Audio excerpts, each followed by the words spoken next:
Nakaganon eh. Oo. Ang liit niya na, nakaganon niya na, tapos wala pang kikilusan sa... Kabilang gilid. Oo. Ganito po. Oo. Iba-ibang design po kasi ng 2 bedrooms eh. Merong pa ganun, merong pa ganun. Di ba sa amin pa ganun? Iba-ibang design. Hindi, mami, siguro hindi lang natin napasok yung kanina, kaya hindi mo masyado. Meron nakita doon, di maganda kaya. Yung nakaganon yung kusina niya. Ito kasi, nagamay sa malita eh. Siyempre, bibilihan mo ng gamit, paparentahan mo, di ba? Hindi siya masigip tignan. Kahit na malit lang siya, nakakakilos ka rin. Oo, sa bagay nga. Natanda ko ni Ma'am Michelle. Ang ganda ng paligid.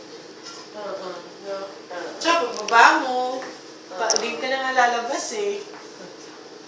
Kahit sa gabi, mas ano, aliwala.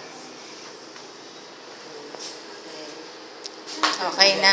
Hanap lang tayo ng gano'n.